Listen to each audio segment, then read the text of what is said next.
Vamos agora tratar de saúde aqui na CBN. Nós estamos recebendo aqui nos estúdios da emissora a doutora Flávia Tortu. Ela é membro da Sociedade Brasileira de Endocrinologia, a seção aqui de Mato Grosso do Sul. Em primeiro lugar, doutora, muito obrigado pela sua gentileza de aceitar o nosso convite e vir falar com a CBN. Bom dia. Bom dia, obrigada a vocês pelo convite. A gente tem um dado aqui e a gente vai começar essa nossa conversa, esse nosso bate-papo sobre obesidade, levando em consideração que no último levantamento feito em abril do ano passado, Campo Grande figurava aí como a segunda capital brasileira que abriga pessoas obesas. De lá para cá, do ano passado para cá, nós engordamos mais, nós estacionamos. Como é que a gente pode avaliar a nossa capital, doutora? Na verdade, a gente tem esses dados que são do Vigitel, né? Então, eles correspondem à pesquisa feita em 2016, foi publicada no ano passado. E o último Vigitel que a gente tinha foi de 2006. E o que a gente observou é que houve um aumento importante da obesidade no Brasil e das doenças associadas, principalmente o diabetes, né, que é uma consequência também da obesidade. Quer dizer que nos últimos 10 anos, então, Lucas Mamed aqui comigo, a gente deixou os hábitos diários, a vida moderna acabou transformando a maioria dos brasileiros, deixou a gente um pouquinho mais gordinho, um pouquinho com sobrepeso. Isso, na verdade, a gente tem que levar em consideração que a obesidade ela é uma doença multifatorial. Então, a gente tem a genética, né?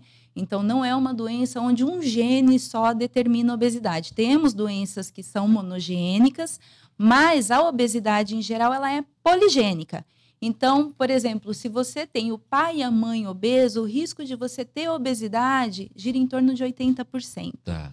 Aí entram também os hábitos de vida. Alimentação, atividade física, a atividade não programada, que é o fato de andar a pé, subir escada em vez de usar elevador. Fatores psicológicos, ansiedade, compulsão alimentar. Tudo isso está associado ao desenvolvimento. Eu sempre tive curiosidade. Agora você que tem mora... Tem uma escada aqui na CBN, é boa essa a gente escada. Sobe e desce. Tem gente que sobe e desce ali só para falar que está fazendo exercício. Ajuda mesmo, doutora? Ajuda, com certeza. A gente que mora no 7º andar, no 5º andar, no 20º andar, é um hábito que pode se tornar uma rotina e pode ser saudável? Sim, porque você acaba aumentando o seu gasto energético basal, né?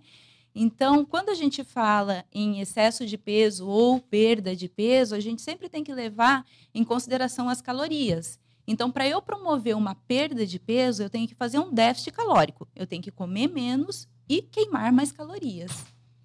E, doutora, nós conversávamos também um pouquinho antes da entrevista em relação à razão, os motivos pelos quais Campo Grande figura aí é a segunda cidade, segundo o último Vigitel, com o maior número de obesos. Quais são as especificidades aqui da nossa capital que levam a esse número tão alto? A gente não tem nenhum estudo que mostre isso, tá? Mas eu acredito que seja o fato da gente aqui em Campo Grande usar muito carro, porque é muito calor, então todo mundo quer estar no carro com ar-condicionado. O uso de ar-condicionado também está relacionado ao desenvolvimento de obesidade, tem alguns estudos mostrando isso, que hoje em dia a gente tem ficado com zonas termoneutras. Então, se está muito calor, a gente liga o ar-condicionado. Se está frio, a gente liga o aquecedor. E isso também tem um impacto no metabolismo basal da pessoa, também levando à predisposição à obesidade. E aqui em Campo Grande, a gente come muita carne vermelha, né?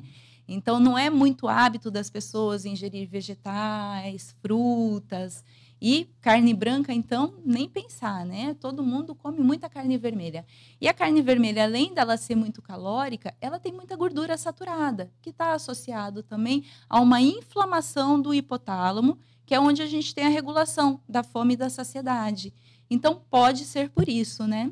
Doutora, uma curiosidade minha, e eu tenho certeza que os ouvintes da CBN também têm essa curiosidade, se a senhora puder nos ajudar. A gente passa 6 meses tentando de tudo para perder 3 quilos. Aí você para de fazer, uma semana você ganha 3 quilos. Que milagre, que mistério é esse, doutora? O corpo não gosta de perder peso. O corpo, ele é feito para sobrevivência. Nosso organismo é muito inteligente porque ele sempre tenta nos preservar. O meu é expert. perda de peso é como se fosse uma agressão, uma doença ao corpo. O corpo entende Então, assim. a gente tem uma balança interna que regula o nosso peso. Se você mantém com excesso de peso há algum tempo, quando você perde peso, essa balança vai falar, opa, alguma coisa está errado. Então, com isso, desenvolve mecanismos para aumentar a fome, diminuir o seu gasto energético. Só para você ter ideia, para cada quilo de peso que a gente perde, a gente tem um aumento do apetite no hipotálamo em torno de 100 calorias. Então, você vai precisar comer mais 100 calorias. O corpo reage. O É a corpo natureza, reage né? tentando recuperar esse peso.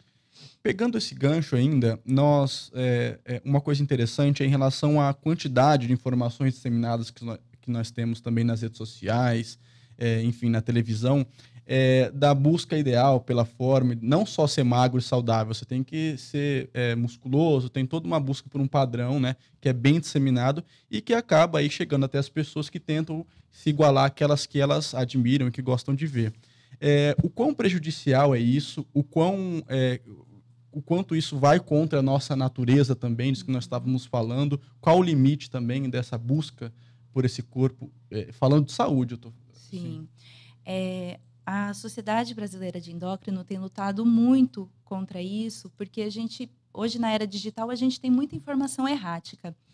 Então, além das pessoas estarem propagando coisas que não são verdadeiras, como, por exemplo, você está acima do peso porque você é preguiçoso, porque você não tem foco. Não é assim que funciona. Como eu falei antes, a obesidade ela vem de vários fatores, né? Então, a gente tem que tratar essas pessoas com respeito. Primeiramente, a obesidade é uma doença crônica, e muitas vezes a gente precisa entrar com medicações para o tratamento.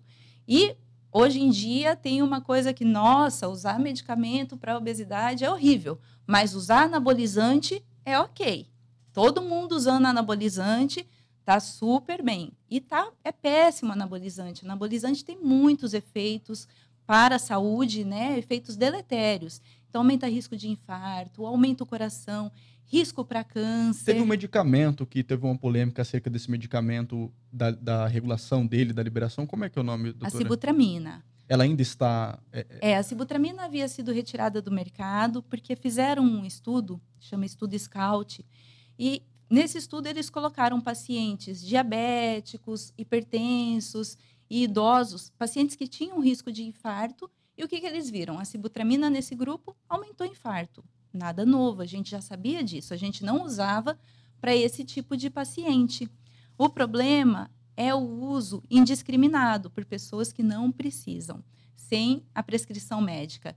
Então, o que eles fizeram? Retiraram do mercado, depois a sociedade lutou para que a gente voltasse a ter a sibutramina no mercado, e ela retornou, só que agora com regras mais rígidas. Então, tem que ter um termo de consentimento para poder comprar. Eu imagino que, nesse momento, o ouvinte da CBN deve estar dizendo assim, puxa, ele podia perguntar qual é o segredo, né, para a gente poder manter uma vida saudável, para a gente emagrecer.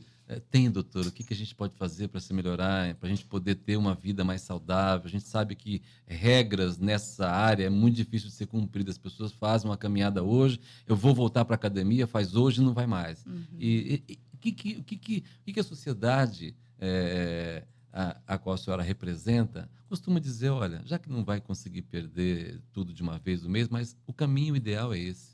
Isso, a alimentação saudável, né, que todo mundo sabe o que é. Hoje em dia a gente tem enfatizado muito o fato de retirar industrializados, porque o industrializado ele tem muita gordura trans, ele tem muito açúcar embutido. Então, muitas vezes as pessoas, para facilitar a vida, acabam comendo torradinha, biscoitinho, barrinha de cereal, que são produtos que não são saudáveis. Muitos são vendidos como saudáveis, é integral, mas, na verdade, não é tão bom assim. Então, a gente tenta resgatar aquela coisa de cozinhar, de preparar o seu alimento.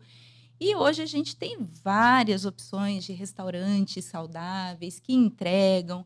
Então, é só a gente ter o capricho. Não tem muito segredo, não. É fazer o que é certo. É se organizar. Cerveja engorda, doutora? Engorda. O álcool é muito ruim para quem quer perder peso. Bom, tá aí a dica, pessoal. Primeiro corte é a cerveja. Exatamente. O álcool, inclusive, tem estudos recentes mostrando o risco dele com relação ao desenvolvimento de câncer e de Alzheimer. Então, quanto menos álcool, melhor. Bom, o ideal então seria um vinho, seria uma destilada de vez em quando. Uma tacinha de vinho, tacinha pequena. Lucas, não é fácil. O Otávio tentou cavar, né, Otávio? Mas né? Pode, né? Mas com moderação. É verdade. Doutora, a gente agradece imensamente as suas dicas e a gente já faz um convite para a senhora voltar novamente, para a gente poder também manter na cabeça das pessoas vivo aquela sensação de que nós podemos perder peso e tirar Campo Grande desse ranking ruim. Com certeza. Obrigada a vocês pelo convite. E a gente quer sempre reforçar a importância da atividade física e da boa alimentação. Segunda capital com número de obesos. A gente tem que ir lá para a 27ª, no mínimo, né?